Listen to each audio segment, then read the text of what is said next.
be there. But let's talk to a man who did talk to Jimmy Butler recently. A fantastic article out in Sports Illustrated. There's no one like Jimmy Butler, and a man who is one of the best to cover in the NBA. Rohan Nadkarni joining us here on the Toyota of Hollywood guest line. Shop hundreds of Toyotas indoors in one of America's largest showrooms at Toyota of Hollywood on 441 between Hollywood and Sheridan. Rohan, how are you, my friend? It is great to have you on the show. Thank you for joining us. It's great to be here. I mean, Tobin, we sit next to each other. There we go. We sit next to each other at the Heat playoff games, Yes.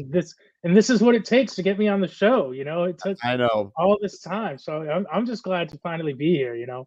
I'm happy to have you. Big time, like big time. I'm not gonna confirm nor deny, but it's possible that Rohan and I were holding hands at one point during Game 6 of the Eastern Conference. Neither will. I will also not confirm or deny. We can. Listen, man, it was a great piece. He's a fascinating guy to interview. It's not an easy interview with talking to Jimmy Butler because he contradicts you. He's a troll. So you've done this, you've talked to Jimmy before, but like, what was it going into this one? What did you want to get from Jimmy, and how did that all, I guess, go with this process, this day with Jimmy Butler, him taking over Sports Illustrated? First of all, it's such a privilege to get to talk to Jimmy. He's such a funny guy. You said I think it's really easy to interview him, actually, just because of how funny he is, how personable he is. He will challenge you, but he'll give you good answers. It's funny. We were at his basketball camp, which I think was at St. Thomas, one of those fancy private schools I didn't go to when I grew up down here. But we were sitting in a classroom, and he was waiting between events, and he was like, "How much time do we have?" And they're like, "Oh, you have a little bit of a break before your next event." And he looks at me and he's like, "You ready to do your interview?" He's like, "All right, man, you're up." He's like, "I'm putting you on the spot." So he will challenge you, that's definitely something that he likes to do. But it's really honestly just a privilege to talk to him. He's such an interesting person on and off the court. I would say that what we wanted to get out of him was not just basketball. We wanted his personality. We really wanted his personality to shine through in this issue, and that's what I'm really proud of, because I think if you're a fan of Jimmy Butler and you pick up this issue, there's a lot of fun stuff in there. What was the thing that you enjoyed most learning about him this time about? Just I asked him about his friendship with Carlos Alcaraz, and hearing him, he was like, it's not a secret. I don't like going to All-Star break. If you don't know, now you know. But telling me about how he went to Argentina. He picked Argentina because he was like, I just wanted to see how lit it was after the World Cup. And he's like, they were still having a good time. And he was like, yeah, I went to go watch Carlos play, and really appreciated him as an athlete and a person, and just hearing him, how he likes to just take advantage of the opportunities he has in his life, I think is really cool. I think more NBA players should be like him. I think more people should embrace celebrity and fame in the way Jimmy Butler does. I just feel like he's having a lot more fun than everyone else. He's like he's all over the world. We see pictures of him. He's all over the world. And we don't know why or whatever, but I guess, interviewing him, you probably get a feel for why he went here, why he went there, what he's trying to get out of this. He seems like a pretty fascinating dude, and that there's nothing on this earth that's holding him back. If he wants to do it, he'll do it and figure it out. Absolutely. I think that's a great way to put it. He's someone who I think he will execute his vision, right? And I think that he's someone who wants to broaden his horizons. I think he wants to be different. I think he wants to go against the grain, and not in like an annoying contrarian way. You know what I mean? I think he just he doesn't want to fall into cliches and traps of what it means to be a basketball player. I think he'll tell you, he told me, it's in the story, he was like, don't let the NBA title fool you. That's not just who I am.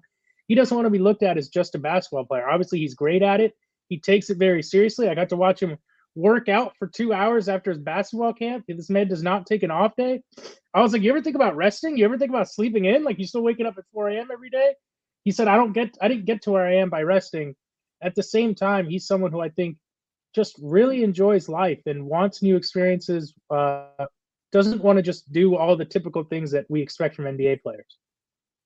Ron, what was I guess his attitude towards the summer of the whole Damian Lillard saga? And there's a thought, I think, of some people that Pat Riley and the Heat let him down because they're wasting his prime years. He seems to keep just getting to the finish line, but they don't have enough to cross. So I guess, what was his attitude of the Dame watch, where they are with the organization, and does he feel like the organization, I guess, owes him getting him some more help to finally get that elusive championship? I don't think that he feels like the organization owes him. I think that I think he would have been happy to play with Dame Lillard. I don't think that I didn't get the sense that he was necessarily banging the table for the Heat to acquire him either. And I spoke to Pat Riley about it. I asked Pat directly, do you feel pressure to acquire someone to play next to Jimmy Butler? And, Pat was like, if you're making a big move with the way the new CBA is, et cetera, you have to hit on it.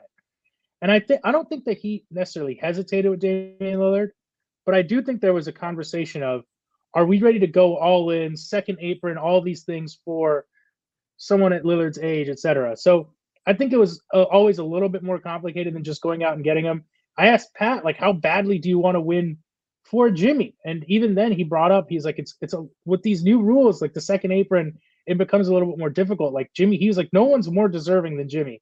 So I think they're on the same page. They all want to make it work. I think Jimmy's tired of people counting him out.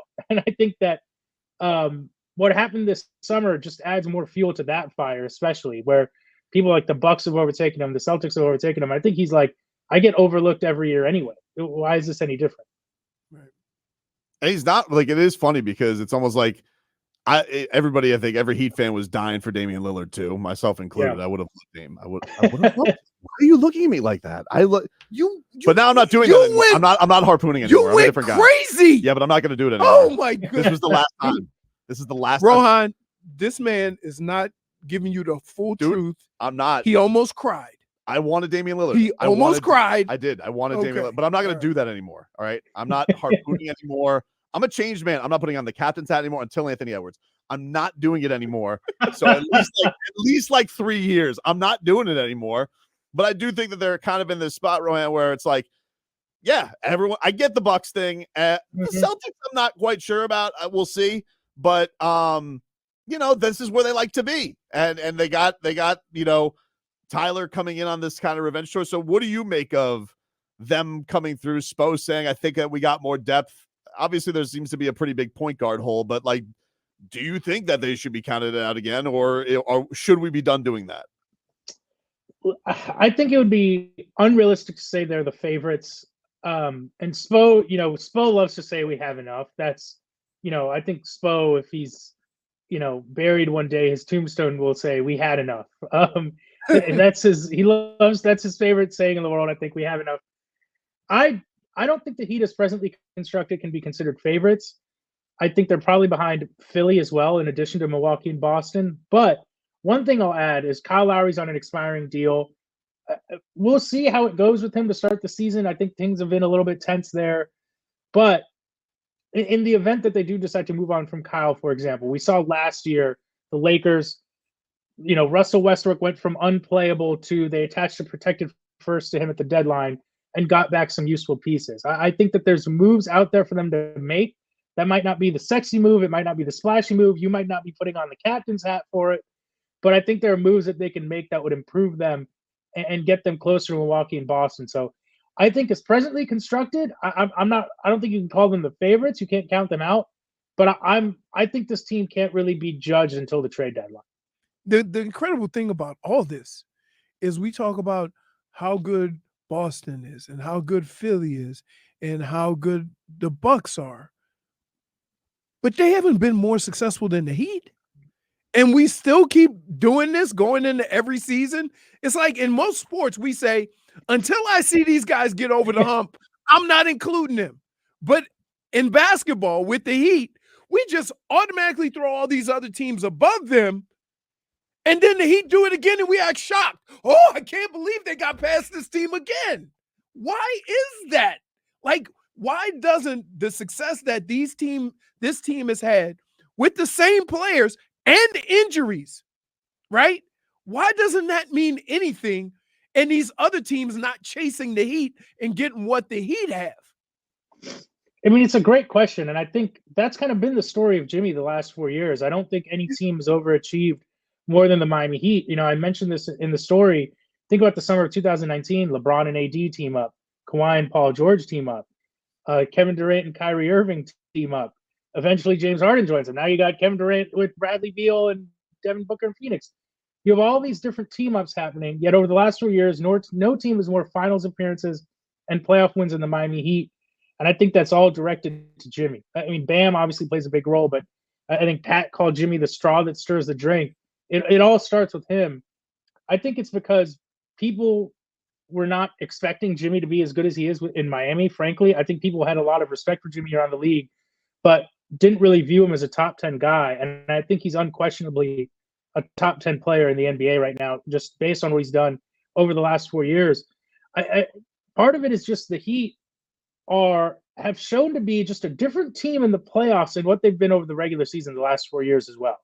They've been a solid regular season team over the last 4 years, but something about the style of playoff basketball, they just turn into a different beast, frankly. So they're a team that makes it very hard to judge, right? I mean, as Rohan, much as they you can were sit the here and number say, one seed. What, 2 years ago? 2 years ago. 2 years ago, they were the number one seed. So even during the regular season, they were like, "Oh, they're the number one seed," but everybody was hurt. Soon as they get healthy, they'll run over the Heat. That's what we heard when they were the number one seed. It's a fair point. It's a fair point. I think that people just don't know what to expect at this point from guys like we obviously here in South Florida, we see Gabe up close, Max up close, Caleb Martin up close. But even those guys go to another level sometimes in the playoffs that I think can be very hard to predict. So, listen, it's a very tough team to get a read on. Even this year, I keep being like, well, surely they're going to take a step back, but it's like, how can you count them out? I feel, it's a tough team to get a read on. I think the thing that's going to be interesting, Ron, is going to be Tyler, because, he seems like he's coming into this whole thing and handled everything with the right attitude. Clearly a little bit of pissed offness, but I think it's almost maybe going to be a benefit to him. What do you think is, I guess, the fair outlook to him? Because he's going to turn 24 in the middle of the year. So it's kind of going from like, baby in the league to like starting to creep towards the prime. What do you think is a fair outlook for Tyler? Fair outlook is tough. I mean, listen, I haven't necessarily always been the biggest Herro fan. I'm really impressed with the way he handled the summer. I think that showed a lot of maturity. It's not easy what he's been through this summer, not only being bandied about in the trade rumors, but then hearing over and over again, teams don't want you, you're not a good trade chip, etc. I don't think he could have handled it any better than he has. In terms of the fair outlook for him, I'm not looking at, points per game. I'm not looking at all that. I think the two things that are going to be important to me, three things I should say: free throw attempts, 3-point attempts, and defense. That's what it's going to come down to, because he's a talented player. He can score, but can he get to the rim and score more efficiently? Can he shoot? He's such a good 3-point shooter. Will he shoot more threes? Get rid of those mid-range shots. Will he shoot more threes? And at the end of the day, if you want to be an impact player in this league, if you want to be an impact player in the playoffs, you got to be able to play defense. And I think there's a reason why the Heat have looked really good with Max Strus the last couple postseasons in the lineup, because Max, even if he's not a great defender, will hold his own on that end of the floor. That's something that Tyler has not been able to do consistently enough. So I think, to me, it's not even about points per game, etc. I think he's highly motivated. There's no question about that. But at the end of the day, he's got to prove it defensively if he's going to be an impact player for this team in the postseason. Ron, isn't that a Heat staple, though? A Heat staple, you come in with a certain skill, and we help you develop all the other skills that you are lacking, whether it's defense, whether it's shooting, whether it's ball handling, whether it's getting to the rim. So he's only 4 years in. Like, and we all say that your prime is 26, 27. Why are we doing this with all these young players? That it has to happen now, when, if you look at the history of the NBA, it doesn't happen until they're 26, 27. I agree. Let me put it this way. I definitely think he has room to grow in his game. He's not a finished product. I think the reason why there's such a spotlight on him is because this team is clearly ready to win now, right? So they're asking, they got to put more on his plate. He was such a big part of that first finals run as a rookie, obviously 37 against Boston in that memorable game in the bubble. So it might be a little bit unfair how much is being put on his plate as such a young player. But that's the consequence of being on a championship contender, right? I think Tyler welcomes that. Like, he welcomes that attention. He said over and over again, I deserve to be in this class of players, and he obviously wants to prove it. I really respect that. But that when you're on a championship team, when you're on a team that's trying to win, that kind of spotlight comes with it. Talking to Rohan Nadkarni, you can read his article. There's no one quite like Jimmy Butler on SI.com. It's a really good. Before we get you out of here, Rohan, what was the most Goosies-inducing thing that Pat Riley told you? Oh God, there's so many Goosies things that Pat Riley told me. I'm going to tell you a few real quick. Now I know you guys hang out too much because you knew right away what Goosies meant. Yes. And now I'm scared. Now I'm scared. He told me that I asked him, he had a quote in his press conference at the end of the season about how Jimmy doesn't need a pat on the back for motivation. And I asked him about that. And Pat goes, that reminds me when Michael Thompson walked into my office in '86 after we traded for him on the Lakers. And he walked right from the desk and said, Coach, I don't need a pat on the back to be motivated. I was like, whoa. He told me that Mickey Arison called him during I believe it was the 06-07 season. You guys remember the year that they were terrible. They ended up getting Beasley in the draft. He's losing a bunch of games. It's the last year of Pat Riley's career. He says, Mickey calls him and says, why don't you just step down and let Spo take over the team? Why are you taking all these losses? You're, Pat Riley, you're a legend. Pat tells me that he was like, I didn't want to give the team over to Spo because he probably would have won too many games down the stretch. And then, oh gosh, there was one more. Oh yes, he told me. So I'm going to tell you guys the story, but I'm still trying to report it out. I unfortunately, Spo was in East Asia during a lot of the reporting for the story, so I didn't get to ask him about this. But Pat Riley said the first night that they signed Jimmy, Pat, Eric, and Jimmy were at dinner together. I think some other people were there. He said their first night meeting, Spo and Jimmy got into an argument, and he said they were both heated and they had to agree to disagree. But it's just, yeah, man, they're always on. They're always on. Perfect. That sounds like Jimmy, and it sounds like Spo. Exactly. That's tremendous. Rohan, thanks for the time, man. Thanks, really Rohan. appreciate it. Anytime, guys. Thank you for having me on. There you go, man.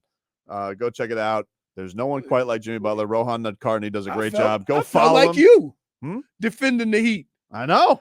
No, Look at you. The facts are the facts, dude. I can't just like everybody has this idea of what the Heat are, and it starts with the people that write about the Heat. Yeah. You have the facts. You know what these guys have done, what Jimmy has done. And yet the only thing we've got out of this offseason is Jimmy can't do it by himself. Tyler's not good enough. And we don't do that with young players. We don't do that with Tyler's 24 years old. The guy's already been six man of the year, and we've already dismissed him for all the things he can't do. I'm just glad you agree with me, dude. Stop it. You guys are like samesies. Nope. Exactly, dude. Yeah. He don't need you, DJ Khaled. Just saying.